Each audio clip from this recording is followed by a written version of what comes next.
Buenas tardes, esta es nuestra exposición del segundo parcial. Este grupo está integrado por los estudiantes Catherine Alvarado, Karen Arellano, Mario Herrera, Marlon Jordán, Andrés Toral y quien les habla es Edwin Lara.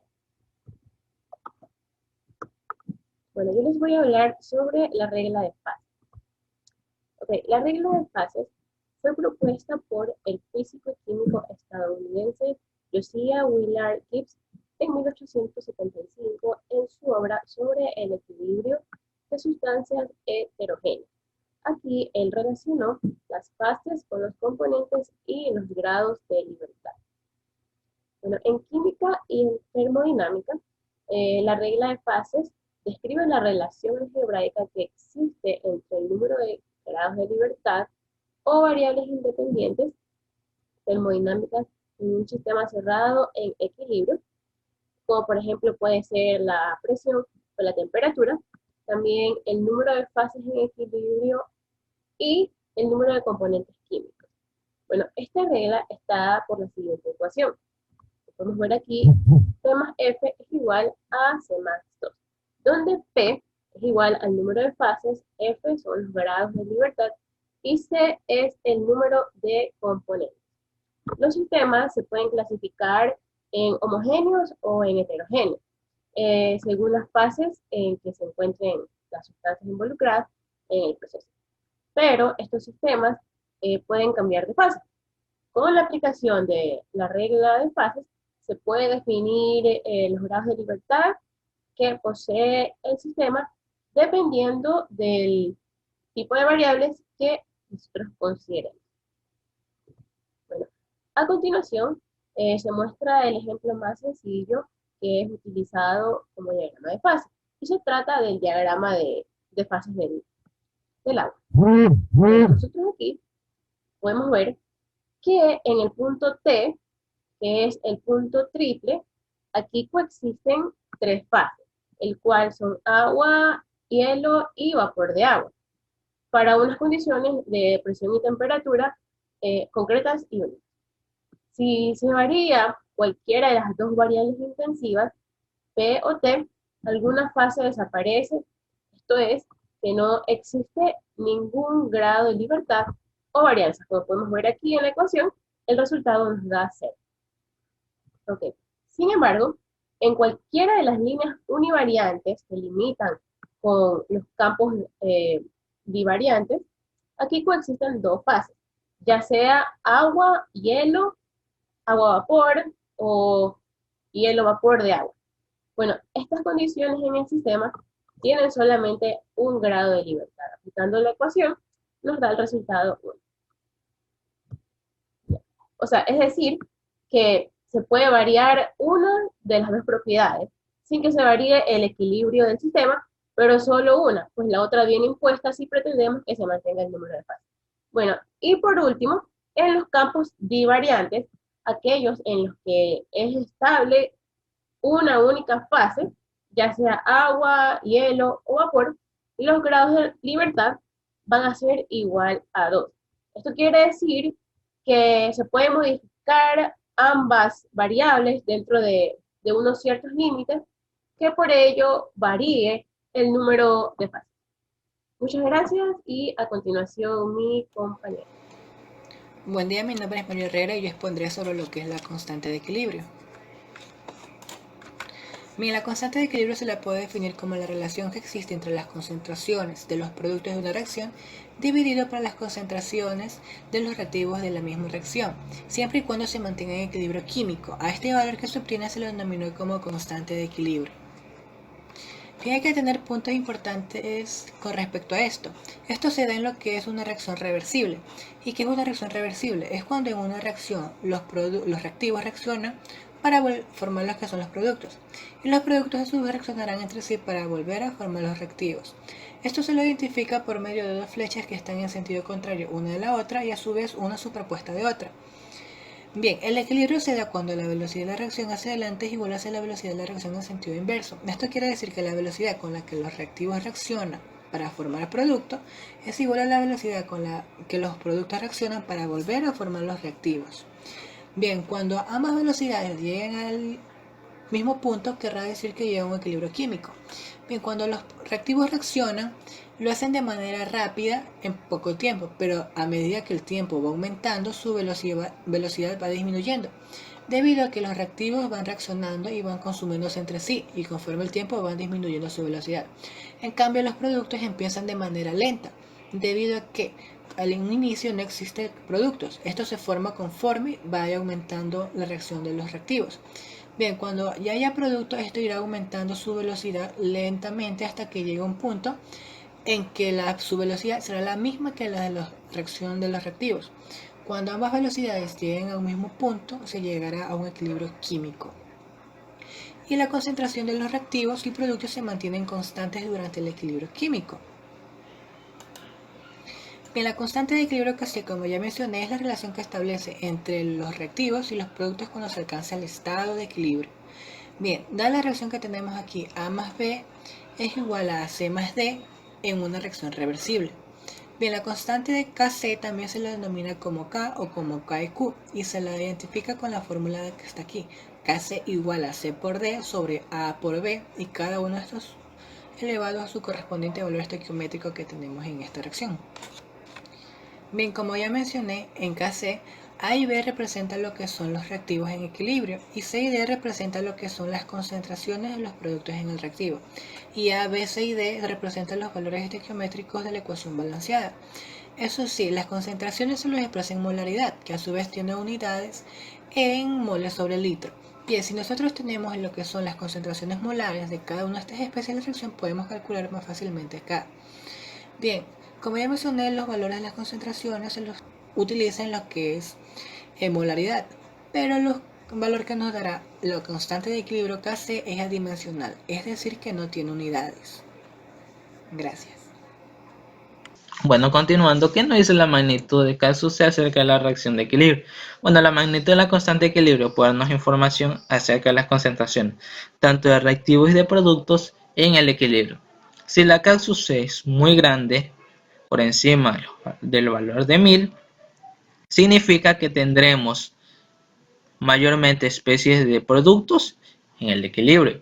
Si la K sub C es muy pequeña, por debajo de los 0,01, significa que tendremos mayormente especies de reactivos en el equilibrio.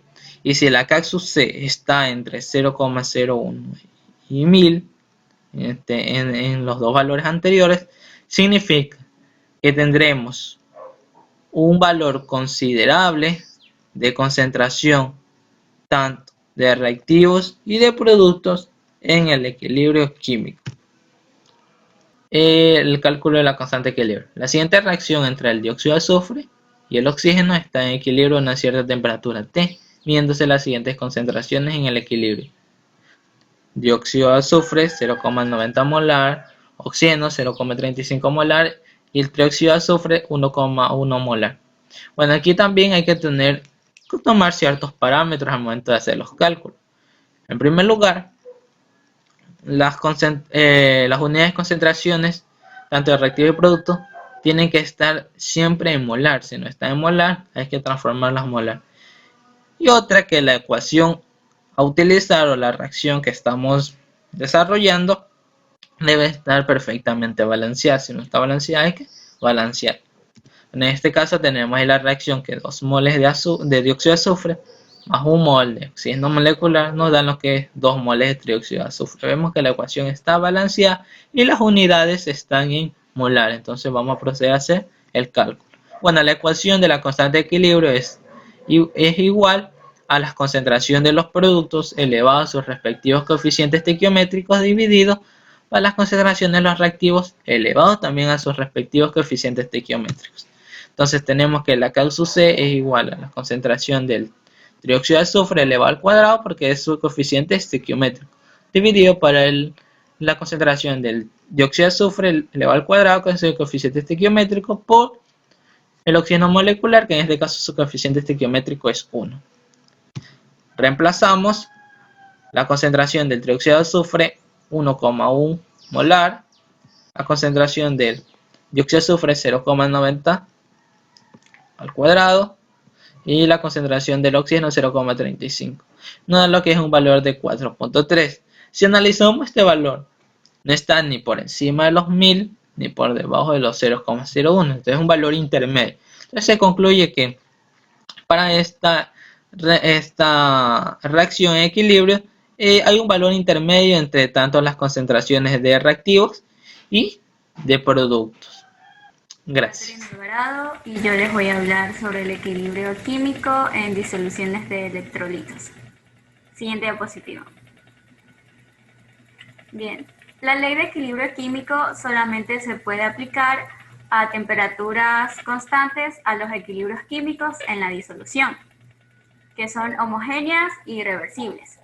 Por otra parte, experiencias realizadas en gran parte en escala demuestran que solamente se pueden aplicar en disoluciones puras y diluidas, débiles, además de los complejos y las disoluciones extraordinariamente diluidas de electrolitos fuertes, porque en equilibrios con elevadas concentraciones propias de las especies o ajenas presentes en la disolución, la constante de equilibrio no permanece constante.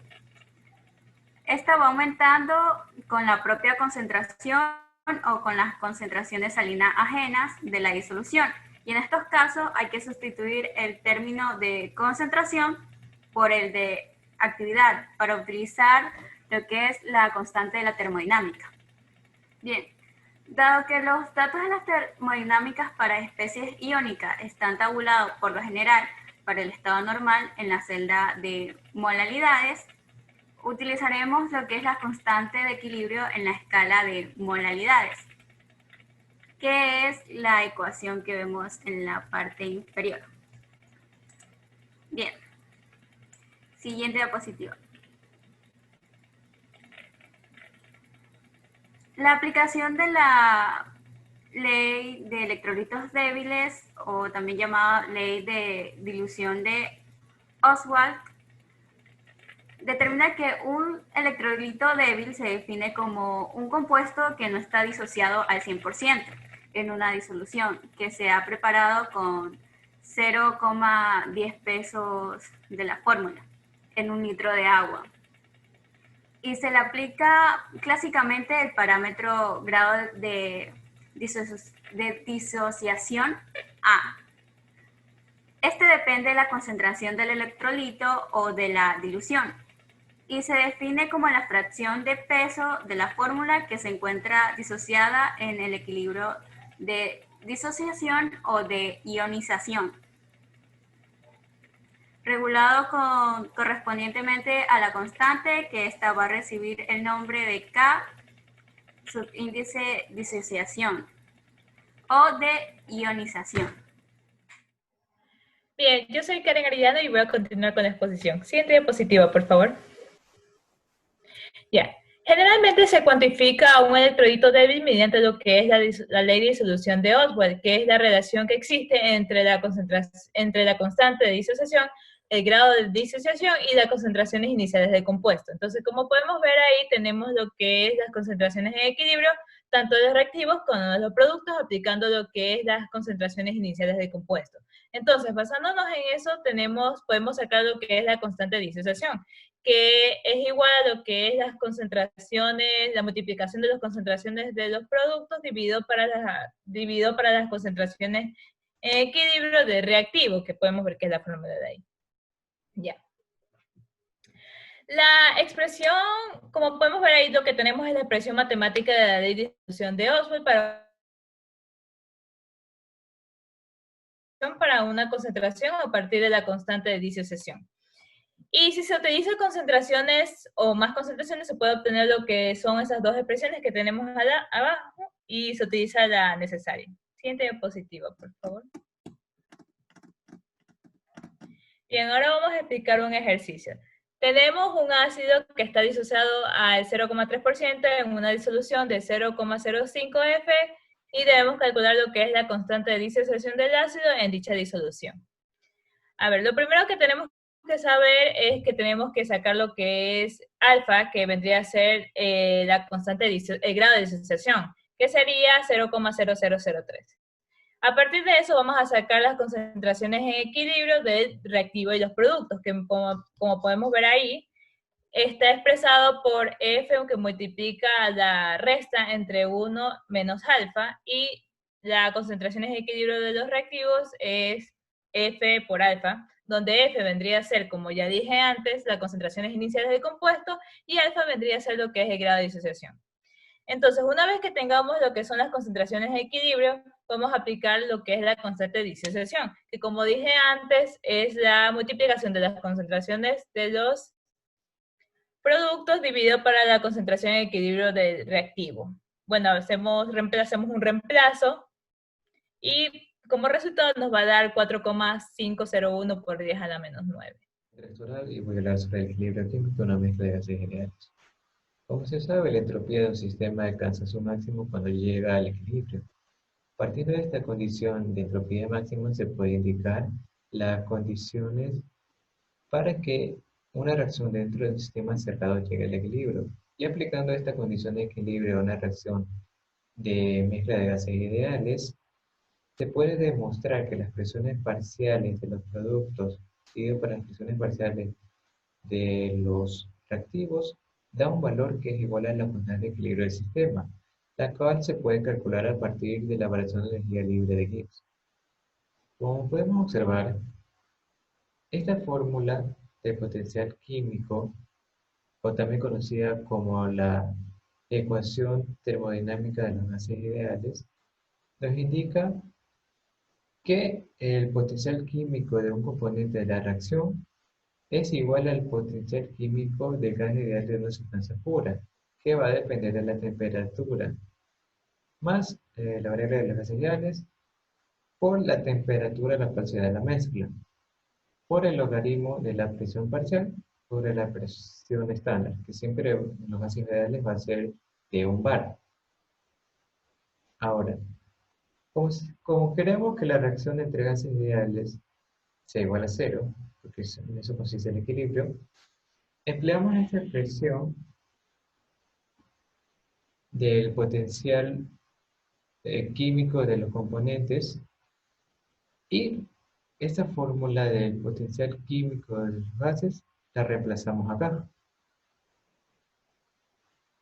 Entonces, como va a ser la sumatoria de los potenciales químicos de cada componente, al despejar vamos a obtener a un lado el potencial químico de gas, que lo podemos igualar con lo que es la variación de energía de Gibbs. Como una sumatoria de términos iguales, se va a través del factor común despejar lo que es la R y la D. Y a través de las propiedades de los logaritmos nos van a quedar las presiones del sistema parciales de los productos sobre los reactivos. Y eso es igual a la constante de equilibrio. Es decir, que a través de esta fórmula derivada de esta, podemos relacionar lo que es la constante de equilibrio para sacar la variación de Gibbs o sacar lo que es la variación de energía libre de Gibbs para obtener la constante de equilibrio. Lo que nos indica esta fórmula es que cuando hay, por ejemplo, acá dos gases, soltamos esto para que entre el uno al otro. Como no hay fuerzas intermoleculares, ambos van a ocupar todo el espacio. Y sus presiones van a ser iguales a las presiones parciales y su temperatura va a ser la temperatura con la que se mezclaron.